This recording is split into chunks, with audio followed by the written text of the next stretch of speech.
Hey, it's a new year. It's a new Friday, and it's Rumor and Innuendo. I'm Dominic D'Angelo of AdFreeShows.com, Podcast Heat, and several other outlets, but I'm here, Mr. Robert Karpolis, for a 2026, the very first episode of 2026. Robert, how are you? Happy New Year, man. Happy New Year, Dom. We're 1 minute into the show. We've avoided any damn it, Dom. So it's already the best year in the history of this show. Hope everyone is enjoying their 2026 so far. It's been like a day, so I can't imagine there's too much controversy going on. But Dom appears to be. Is this are you in a new location, Dom, or is this the same bar in a different angle? Same bar, different angle. That's it. Okay. I'm on the complete opposite side of the bar where I was last at. So how big is mixing it this up a little bit. establishment? Like, are they just like fully aware that this is the official bar of Rumor and Innuendo? They're becoming aware, I think. Are they giving you free stuff? We don't plug them. I don't know what the hell the name of this joint is. I do. Trace Brewing. No, Dom. You plug them when they are sponsors. You don't just give it away for free. But we're going to say hi to the folks who are joining us here on this free live edition of Rumor and Innuendo. I realize with this blur behind me, it looks like I'm broadcasting from like the gates of heaven. Are you my guardian angel? God, if I'm your guardian angel, you are screwed. E says, "What's up?" Wanna Breeze says, "Happy New Year, R&I. My New Year's resolution is to tune in live every Monday through Friday to R&I as often as I can." Honestly, that's my New Year's resolution. We try very hard to be here every single Monday through Friday. Sometimes real life pops up and we can't, but we're happy to be here today. Cami Star says, "Happy New Year, R&I crew." She also adds, "Let's start a Damn It Dom count for the year." There's not enough room on the screen. We wouldn't be able to fit that ticker. I'm kidding. Best producer so far, and all. So good. Have you posted this week's episode of Working Stiff, by the way? I have not. I'm messing with you. I'm recording it with Scott right after. I just wanted to take a shot with you. Wrestling Old Head says, "Good after morning R&I. TK has clearly been watching the R&I because he is doing the Rogues Gallery with MJF. I literally had that note in my little notes app gimmick from this week's episode of Dynamite that they're doing it. It's weird that they're doing it with a heel, but yes. You know what? We'll take what we can get. Based on the title of this show, we're talking 2 years of wrestling because we're going to be talking a little bit of Dynamite, which did take place as the final show of 2025, and previewing tonight's SmackDown, the first major wrestling show of 2026. All due respect to last night's episode of Impact, which I believe was already pre-taped. Probably, yeah, pre-taped. Yeah, Robert, let's hammer it all out. We had the New Year's Smash on AEW Dynamite, which, for what it's worth, sounds far dirtier than it probably should. It does. It really. Don't know. I may have went with Bash. Could they have done that instead, or is that too Great American Bashy? No, but I think, look, New Year's Smash lends itself to our first ad read of 2026. Yes. Guys, if you're looking for your New Year's Smash, you know what time it is. It's time to level up, and Blue Chew just dropped something crazy. I'm talking next level championship belt, gold-plated energy, not like the myriad of belts in AEW that mean nothing. This actually means something. This is the newest innovation from the #1 chewable ED brand. This ain't your grandpa's little blue pill. This is the 4-in-1 Beast More Toast that's setting the gold standard for performance. We're talking 2 ingredients for blood flow to keep that rocket pumping, mixed with apomorphine and oxytocin to tune up the arousal and connection in your brain and body. It dissolves under your tongue and works in as little as 15 minutes. This is a hell of a lot shorter than an AEW pay-per-view, and we've got a special deal for our listeners. Get 10% off your first month of Blue Chew Gold with code RUMOR. That's promo code RUMOR. Visit BlueChew.com for more details and important safety information. And we thank Blue Chew for sponsoring the first Rumor and Innuendo of 2026. I added an extra 20 in there, so now we're good. We're good for a couple years now. So, Robert, yeah, we talked. You just mentioned it. MJF kicks off Dynamite here, and he cuts a promo. Clearly in the heel route. We were wondering how they were going to handle MJF, and it looks like they're going the heel angle with him. But yes, he has a quite a bevy of rogue gallery, babyface rogues to go after him.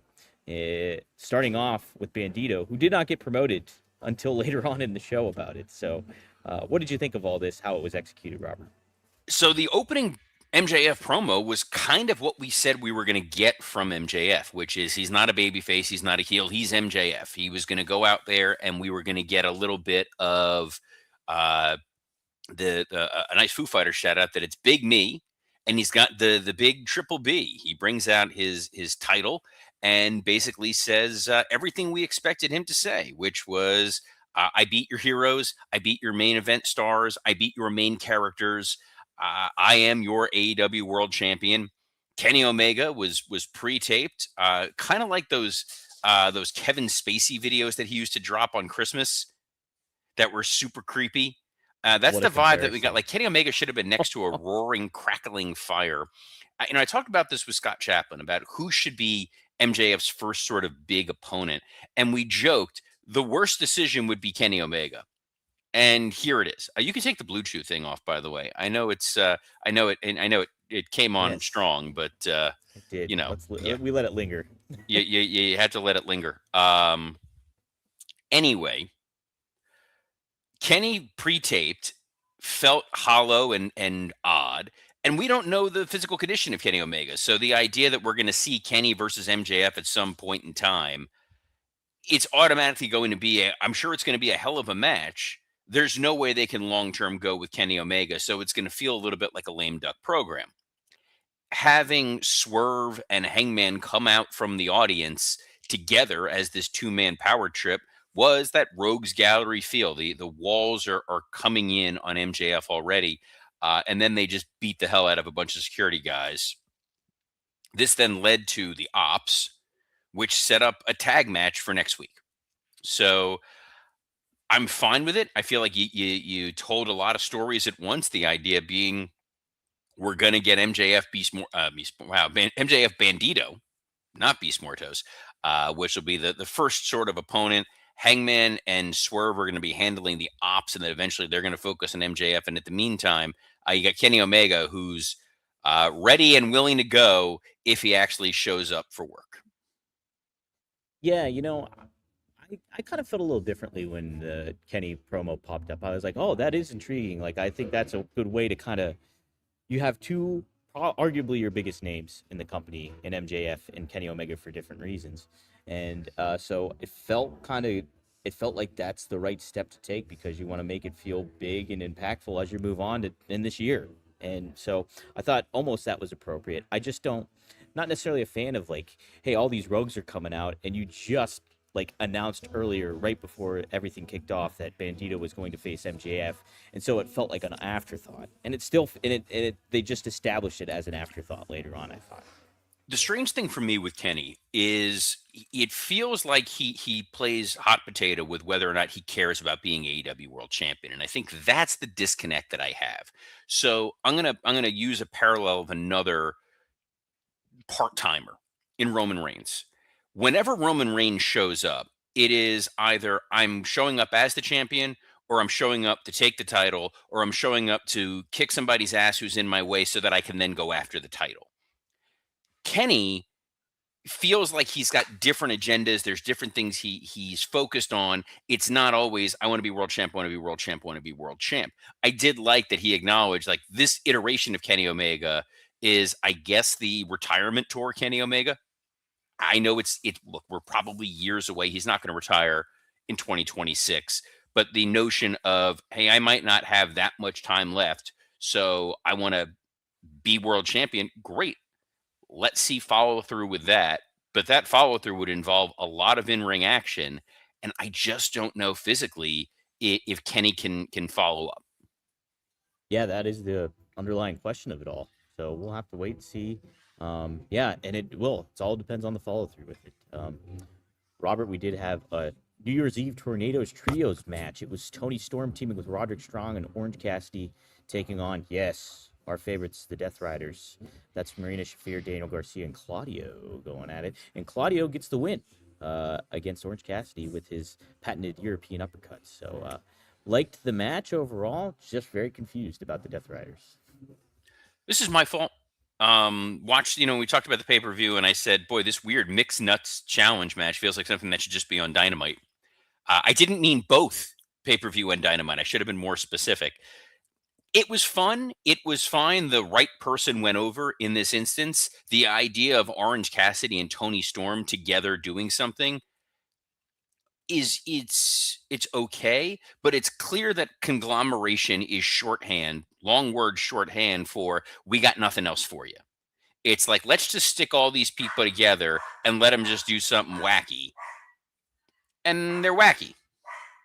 Yeah, I think I'd be more I like the dynamic between Tony Storm and Orange Cassidy. I'd be more subscribed to it if they committed to it a little bit more. But it seems like it's just like a passing thing, and yeah, it's like placeholder for everybody involved, basically. I enjoyed Mark Briscoe's promo too, and the Ted Turner shout out as well. Yes. It was a shorter iteration of, or longer, a lesser iteration, not a shorter of. There was a short window of time where they put The Rock and Trish Stratus together, simply because it was like, hey, here's one of our big male stars, one of our big female stars. We don't really have anything else for them. Let them be together. If Orange Cassidy were better positioned in this company as a signature marquee player for him, I'd be all for it. It just really feels like when Tony is not going after a world title and she's not in a deeply personal storyline, it's just kind of running on a treadmill. Yeah, you gotta lay out some groundwork for big stars like that for sure. Both Cassidy and Tony Storm. Well, speaking of big stars, we got Beast Mortos back on TV taking on Bandito. Did you remember that Beast Mortos has the Ring of Honor tag titles? I had no clue. Zero clue. I'll be honest, I didn't realize Sammy Guevara was even back. Like, I forgot. I thought he was still on the shelf and he was injured and he was hurt. I didn't realize not only I didn't even know the ROH tag team titles existed. I just completely forgot about them. Well, I knew that the Ring of Honor has tag titles. It's a Tony Khan run company. There's going to be about 17 titles. Fair. But guess good news. They remembered Brodito as a team. And then we got Brody King versus Big Shotty Lee Johnson, which they promoted as, this was a standby match. I haven't looked at the notes. Was there a reason that this happened? Was there did something else run short? Did somebody get hurt at some point in here? But for them to promote it as, this is a standby match. The idea behind a standby match is either in shoot world, somebody got injured, something went way too short, and we got to fill time, or in kayfabe world, because somebody got attacked in the back or something, we had to cancel a match, and we're just throwing this out here, and it's going to lead to something else. Instead, it was just a Brody King squash match, which is fine. Didn't quite see the point of it. No, me too, because the Bandito and Beast Mortos match ran a little long, I thought. It was a great match, but it went long, so there was really no reason to have a quote-unquote standby match. Yeah, I thought it was a little out of place, even just to say that. Just have the match and not even acknowledge it like that. But Wanna Breeze asking the important questions, by the way. Ring of Honor, what the hell is that? Is that a wrestling show? And is there anywhere I could watch it? No. Moving on. Darby Allin cut a promo that was a great time traveling promo. So from what I understood, Darby's like, it was a hell of a 2025. I climbed a mountain. I warred with the Death Riders. I beat everybody except for one guy, and that's Pac. Okay, but you could have used that to build up to the last pay-per-view. I also don't think anybody was thinking, boy, the one guy Darby hasn't beaten is Pac. This is like Steve Austin saying, I'm going after all the members of DX, and the one guy I haven't beaten is Road Dogg. Or he's going up against the Ministry of Darkness and be like, man, if I could just get a hold of Naked Midian, he's still on my list. Well, if you want to get a hold of your Naked Midian, BlueChew.com promo code rumor. Josh Alexander took on Jon Moxley. Now, Dom, you're a smart man. Can you explain to me the new rules of the Continental title? I actually kind of think I can. By all, please, because it's involving more math and eliminator matches, so I'm double excited. So I guess the eliminator match aspect is if you win, you get a shot at the title.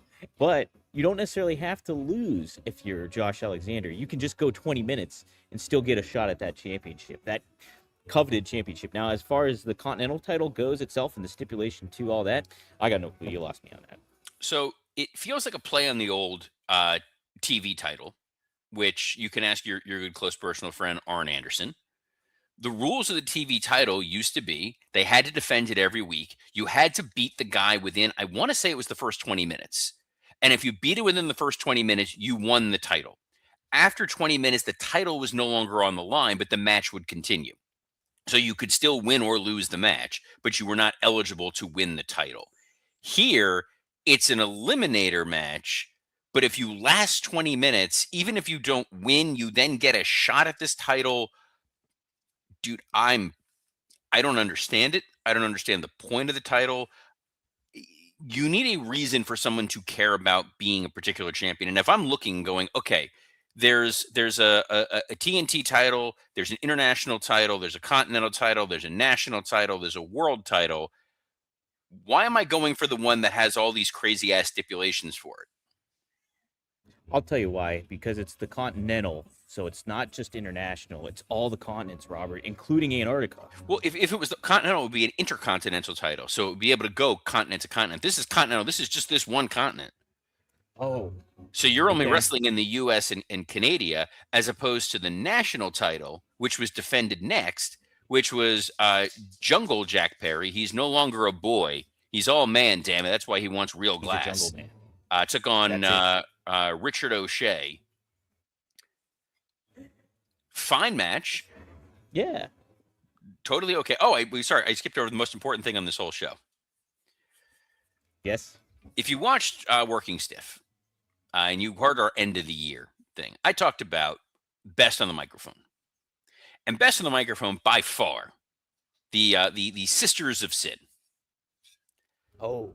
This is so unbelievably bad that it's quickly becoming my favorite thing in the world. Like, it's so avant-garde bad that it's like, no, maybe like it's like Tony Clifton singing.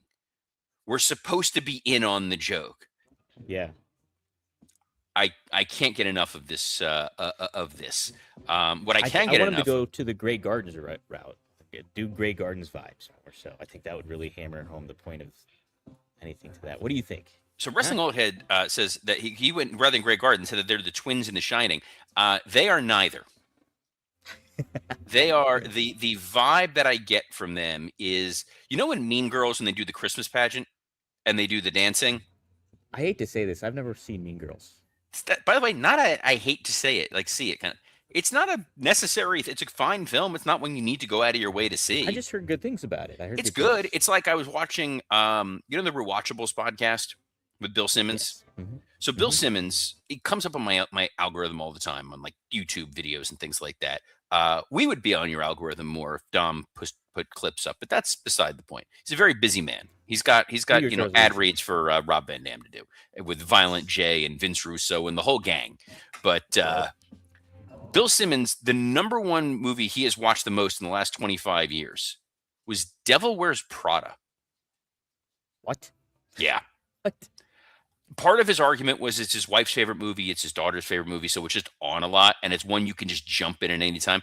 It's not a bad film, but it's not one you're going out of your way and watching more than anything else in the last 25 years. Gun to your head, what is, if you had to think of like the movie you've probably seen the most in the last 25 years, what is it?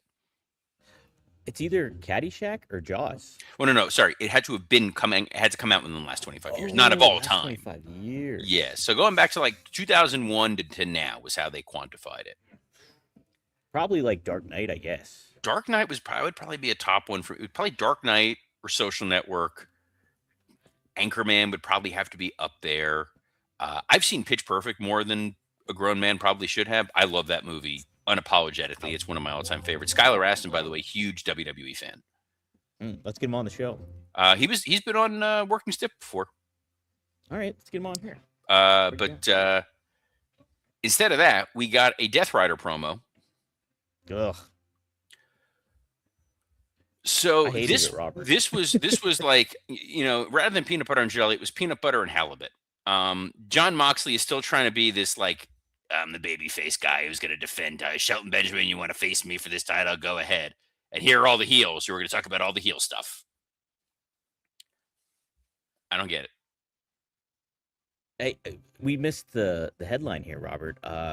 MVP, he had your jacket on that you had in New York. Did you notice I that? did notice As he that. showed on? Yeah, MVP and I Yeah. rocking the same. I did, and it's funny when I was in the city, I saw that jacket in the window of a store, and I was like, "Oh, there we go." There it So is. clearly, I'm doing a little marketing for them. But thank you for that. It was very cold in New York, and I was very very happy about that. I did Look, have one wrestling interaction, which I'm going to tell that story on Working okay, we'll Stiff. wait for it. So We'll wait for it. that's worth checking out. Uh, Less logical than walking around outside in a fairly thin coat in 14-degree weather. So Tony Marie Khan, whom we love and respect, who invites Dom to all of his press conferences, and did he let you ask a question on this one? Yes, I did. Yeah, I asked. Was the Can't remember what it question, was though. "Hey Tony, you just spent months building up this women's tag team tournament to give us women's tag team champions. Doesn't it seem like a really, really dumb friggin' idea to then put a singles title on one of those women?" Because his answer would have I been, didn't "No, I ask. think it's a great idea." And Explain why you think it's bad though. I do want to hear your case for why it's bad. so you're trying to establish that tag team gold is the most important thing to a tag team. That is all that they care about, versus you just threw two singles people together because they had nothing else to do, and they're going after tag team gold. You've created all these women's tag teams that didn't necessarily exist. Obviously, our favorite, the Sisters of Sin. They tried with the Penelope Ford Megan Bain thing. Obviously, Penelope getting hurt, so you didn't get to really follow through with that. Marina Shafir filling in the timeless love bombs. You've established a bunch of tag teams. You then take Willow, who feels like, all right, now she's in a tag team with Harley Cameron. Every time they're on TV, the most important thing to them is defending those tag titles. And you had her challenge and then win a singles title. So you've watered down your tag team titles. You've watered down your tag division. It's why FTR always said, like, hey, we don't split up. We are a tag team, good, bad, or indifferent. We're only going to go after the tag titles. When you think of like the Legion of Doom, there have been times where they've tried to make Hawk, or in WCW later years, Animal, a single star. It feels lesser than, because they're a unit. Nobody wants to see Bushwhacker Luke go after the Intercontinental title. You're starting to buy in Harley Cameron, Willow Nightingale. They are a tag team. Willow and Harley winning was the feel good moment. I didn't need to see Willow Nightingale, Pride of Valley Stream, Long Island, New York, win a singles title. I think that's definitely fair. I think it elevates Willow as a star more so, and you put a big spotlight on her, but it does take away the allure of the Women's Tag Team Championship, something you just tried to kind of instill on your product and make it feel significant. So, yeah, I do get that to a big extent. I guess you could say another argument is that Willow's a star, so she has both those titles and she can make them feel more significant, but that's an uphill battle too in a lot of ways, because you got to give attention to detail to all that. The other big concern that I have is when a woman does not have a title, she vanishes from AEW programming. That was my concern with Jamie Hayter losing at the pay-per-view. It's like, she's fantastic. She lost. Now we're not going to see her for a long time. Hikaru Shida is floating in space somewhere with Riho and Serena Deeb and Nyla Rose. Nyla Rose. There's so many people who just vanish from AEW programming that if there was somebody else who could have gotten that win over Mercedes, a big signature marquee win, and now they are the TBS champion, you've added another star rather than weighed down somebody with two titles instead of one. But I'm with you. We'll see. What we will see, Alex Windsor points out Wrestling Old Head is missing too. She may have been back in the UK for a holiday. That's true. That's with true. Pac, who also vanishes for months at a time. We do have SmackDown tonight, which should be an interesting show. This is the first SmackDown of 2026, the first live SmackDown of 2026, and then the last live SmackDown for a little while. That is very true. And it's hailing from Buffalo, New York, Robert. Oh, I'm sure it's toasty warm. Very warm. Probably no snow on the ground whatsoever. A certain somebody is going to be on that show, Robert, and I happen to be related to him. Potentially, he might be on the show. FYI. So you keep your eyes peeled for a fellow Italian. I did not know you were related to Damian Priest. Well, now you do. Oh, no. Well, Oh no, Dre Owens said 3-hour SmackDown. Is tonight the first 3-hour SmackDown? Oh my God. I guess it is.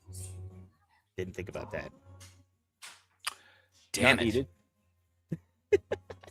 I was cool with 2. I'm fine. I'm fine with a 1-hour SmackDown. You want to go to 60 minutes? Let's make it happen. Looks like there's 3 matches announced for this show. There's an 8-women tag: Alexa Bliss, Charlotte Flair, Rhea Ripley, and Io Sky versus Nia Jax, Lash Legend, and the Kabuki Warrior. So a lot of different stories going on there. Pretty sure this was the majority of the War Games match. Yeah. But what the hell? What the hell do I know? Jade Cargill versus Mishin, where if Mishin wins, she gets a title shot. So guess who's winning by countout or disqualification? Oh. And an ambulance match. What? An eliminator. Yeah, it's an eliminator match. And then an ambulance match: Damian Priest versus Aleister Black. Is there a world in which Damian Priest beats up Aleister Black, drags him to the ambulance, opens up the ambulance door, and gets hit in the face with a fireball? Probably. Could happen. Or is there somebody hiding in the ambulance waiting to attack? Probably. We'll see. The strangest thing is, someone pointed out the 3 stages of hell, SmackDown, Wrestling Old Head. So that's next week's SmackDown. Drew McIntyre versus Cody. They announced it on the last show. The interesting thing about this, I get it. We're trying to build a big world title match. What's going to happen? A lot of intrigue. It's a taped SmackDown. They're in Berlin. So either they're just giving you a lame duck main event to make it seem like, hey, come and tune in and watch this, but there's no way something big is going to happen, or something big is going to happen, and we're going to know about it hours in advance, and it's not going to be a surprise.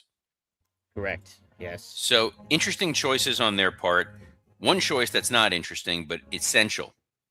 It's not an interesting choice. It's the standard choice. It's the only choice. That's joining us every Monday through Friday at noon Eastern on a plethora of platforms, including the WWE Creative _ISH X account, the @Dominic D'Angelo X account, the @SE Scoops X account, and on YouTube on Rumor and Innuendo, Podcast Heat, and ad-free shows. Hell of an episode here today. Hell of a start to 2026. So on behalf of the most error-free producer of 2026, Dominic D'Angelo, I'm Robert Karpolis. Best of luck in your future endeavors. Days without an accident, 1. Shh.